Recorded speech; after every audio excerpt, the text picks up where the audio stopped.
Hello दोस्तों, स्वागत है आपका। वंदन आपका, अभिनंदन आपका इस प्यारे से प्लेटफॉर्म एजुकेशन फाइटर में। कैसे हैं आप लोग? बढ़िया। चलो, मैं भी बढ़िया हूँ। पिछली क्लास में हम लोगों ने 12th बायोलॉजी का फर्स्ट चैप्टर शुरू किया था, जीवों में जनन। उसमें हम लोगों ने पढ़ा था जीवन अवधि के बारे में। तो चलिए जल्दी से क्विक रिवीजन करते हैं। जीवन अवधि किसे कहते हैं? तो हम लोगों ने पढ़ा था जन्म से लेकर मृत्यु तक की अवधि को जीवन अवधि कहते हैं। इस अवधि में कोई भी जीव सबसे पहले बालावस्था में आता है, फिर विष की अवस्था में आता है, फिर वो जनन करता है। जनन करने के बाद नई संतान का जन्म होता है, फिर बुढ़ापा आता है और आखिर में उसकी मृत्यु हो जाती है। इस तरह से उसने अपनी जातीयता को बनाए रखा। किसके द्वारा? जनन करके। उसके बाद हम लोगों ने पढ़ा था कि प्रत्येक जीवों की जीवन अवधि अलग अलग होती है। हम लोगों ने कुछ जीवों के अनुमानित जीवन अवधि को देखा था। मैंने आप लोगों को स्टार लगाकर एक शानदार पॉइंट लिखवाया था कि एक कोशीय जीवों को छोड़कर कोई भी जीव अमर नहीं है। एक कोशीय जीव इसलिए अमर है क्योंकि उसमें द्वि विभाजन होता है। फिर हम लोगों ने जनन यानी रिप्रोडक्शन के बारे में जाना था कि जनन वह प्रक्रिया है जिसके द्वारा कोई भी जीव अपने समान एक छोटे से जीव को जन्म देता है, जिसे कि हम लोग जनन कहते हैं। उसके बाद हम लोगों ने मिलकर जनन को दो भागों में बांटा था, अलैंगिक जनन और लैंगिक जनन। क्या तुम्हें याद है? यहाँ तक हम लोगों की बात हुई थी। अगर आपने उस वीडियो को नहीं देखा है तो पहले उस वीडियो को देख लें ताकि आप चीज़ों को अच्छी तरह से समझ सकें। वीडियो का लिंक ऊपर आई बटन और नीचे डिस्क्रिप्शन में मिल जाएगा आपको। तो चलिए आज का क्लास स्टार्ट करते हैं एक प्यारी मुस्कान के साथ। तो आप लोग वापस हेडिंग डालिए, जीवों में जनन। तो देखिए, प्रजनन अलग अलग प्राणियों में अलग अलग प्रकार का हो रहा है। पहला है लैंगिक जनन, दूसरा है अलैंगिक जनन। अलैंगिक जनन का मतलब होता है जब एक जनक से एक नई संतान का निर्माण होता है या नई जाति का निर्माण होता है, तो उसे हम लोग अलैंगिक जनन कहते हैं। और लैंगिक जनन में युग्मकों की बिल्कुल भी ज़रूरत नहीं होती है, ना ही शुक्राणु की, ना ही अंडाणु की। किसी भी युग्मकों की इसमें ज़रूरत नहीं होती है। ठीक है, तो ये अलैंगिक जनन की बात हो गई। अब लैंगिक जनन में देखिए, लैंगिक जनन में जो है दो जनकों की आवश्यकता होती है। पहला नर, दूसरा मादा। और इसमें जो है दो युग्मकों की ज़रूरत होती है, अंडाणु और शुक्राणु। इसको हम लोग डिटेल में पढ़ने वाले हैं, टेंशन मत लो आप लोग, है ना। इससे पहले हम लोग लैंगिक जनन और अलैंगिक जनन में कुछ बेसिक अंतर को देखते हैं कि दोनों में क्या क्या अंतर होता है, ताकि चीज़ें को हम लोग अच्छी तरीके से समझ पाएँ। तो देखिए, लैंगिक जनन में नर और मादा दोनों की आवश्यकता पड़ती है। इसमें नर एक विशेष प्रकार का कोशिका का निर्माण करेगा जिसे कि हम लोग शुक्राणु बोलते हैं। शुक्राणु नर युग्मक है। मादा भी युग्मक का निर्माण करेगी जिसे कि हम लोग अंडाणु बोलते हैं। अंडाणु कौन है? मादा युग्मक है। अब नर युग्मक और मादा युग्मक का आपस में संलयन होगा, फिर युग्मनज का निर्माण होगा। तो आपको याद रखना है, युग्मनज का निर्माण किससे होता है? युग्मकों से होता है। जब दो युग्मक एक नर और एक मादा आपस में मिलेंगे तो युग्मनज का निर्माण होगा, यानी जायगोट का निर्माण होगा। युग्मनज को इंग्लिश में क्या कहते हैं? जायगोट कहते हैं। युग्मनज वृद्धि करेगा और अंत में एक प्यारा सा बच्चे का जन्म होगा। अब आप लोगों से अगर एग्जाम में पूछा जाए कि लैंगिक जनन और अलैंगिक जनन में अंतर बताओ, तो पहला पॉइंट क्या लिखोगे? लैंगिक जनन में नर और मादा दोनों की आवश्यकता पड़ती है। लैंगिक जनन में नर और मादा दोनों की आवश्यकता पड़ती है। और अलैंगिक जनन में क्या होता है? इसका जस्ट उल्टा होता है। अलैंगिक जनन में केवल एक ही जनक की आवश्यकता होती है। तो ये पहला पॉइंट सबको क्लियर है? यस और नो? चलो दूसरे पॉइंट को हम लोग देखते हैं। अब मैं आप लोगों से एक सवाल पूछता हूँ, क्या लैंगिक जनन में जो बच्चा पैदा होगा वो अपने माता पिता के जैसा हूबहूब दिखेगा, उसी की तरह दिखेगा, या उसकी नकल होगा? ज़रा सोचो सोचो। तो इसका जवाब बहुत ही सिंपल है। एक बात बताओ, मनुष्य में कौन सा जनन होता है? लैंगिक जनन, राइट। हम लोग सभी अपने माता पिता के युग्म के निर्माण से बने हैं। क्या हम लोग सभी हूबहूब अपने माता पिता के जैसे दिखते हैं? नहीं। दिखते हैं क्या? नहीं। वो अलग बात है कि बचपन में आपकी नानी, आपकी दादी, आपकी मौसी, आपकी मामी आपसे कहता होगा कि जो तुम्हारा आँख जो है वो तुम्हारे पापा जैसे मिलता है, तुम्हारी नाक जो है वो भी तुम्हारे पापा जैसा मिलता है, तुम्हारा होठ जो है वो तुम्हारी माँ जैसा मिलता है।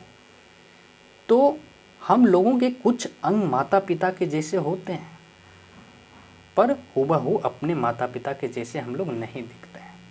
हो सकता है कि कान हम लोग के जो है माता पिता के जैसे हो, पर ऐसा नहीं है कि पूरा शकल माता पिता के जैसे ही दिखे। तो हम लोगों में क्या है? विभिन्नता है। तो दूसरा पॉइंट हम लोग क्या लिखेंगे? दूसरा पॉइंट लिखेंगे लैंगिक जनन में विभिन्नता होती है। और अलैंगिक जनन में क्या होता है?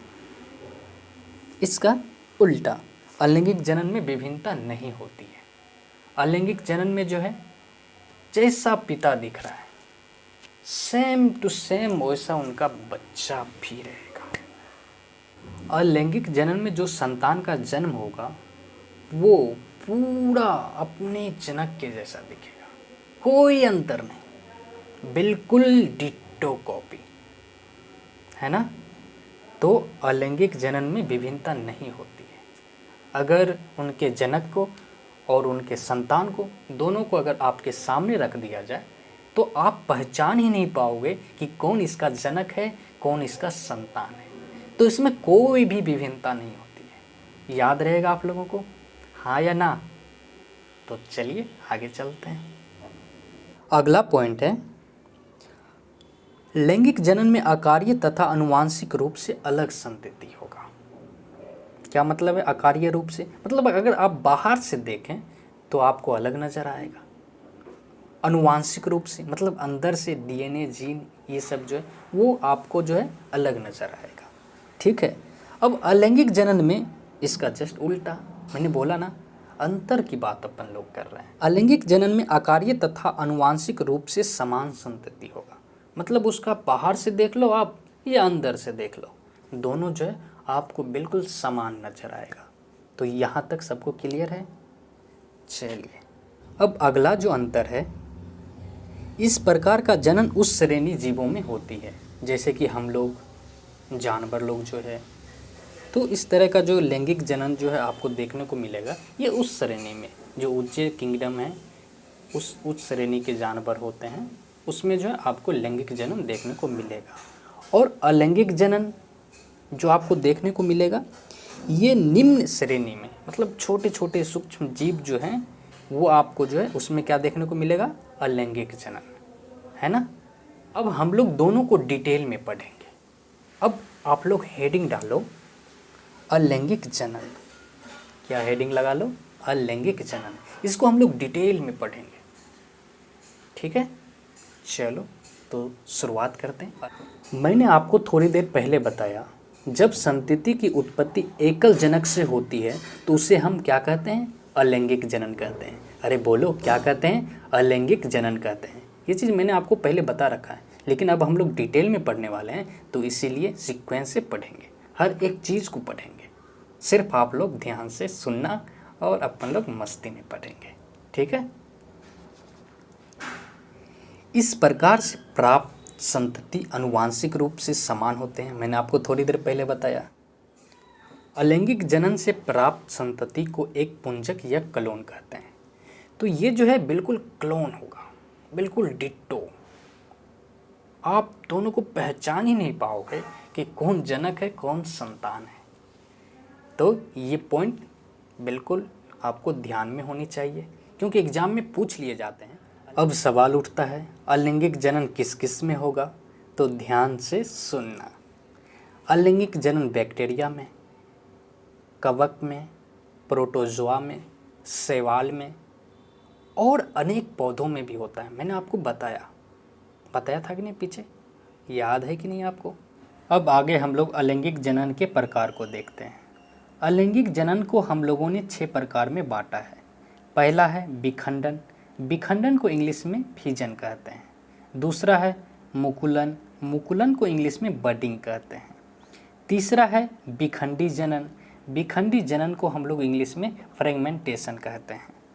चौथा है पुनरुद्भवन, पुनरुद्भवन को हम लोग इंग्लिश में रीजनरेशन कहते हैं। पुनरुद्भवन को हम लोग इंग्लिश में क्या कहते हैं? रीजनरेशन। और पांचवा है बीजाणु जनन, बीजाणु जनन को हम लोग इंग्लिश में स्पोर फॉर्मेशन कहते हैं। और आखिरी जो है वो है कायिक जनन, कायिक जनन को हम लोग इंग्लिश में वेजिटेटिव प्रोपेगेशन कहते हैं। तो यहाँ तक क्लियर है आप सभी को?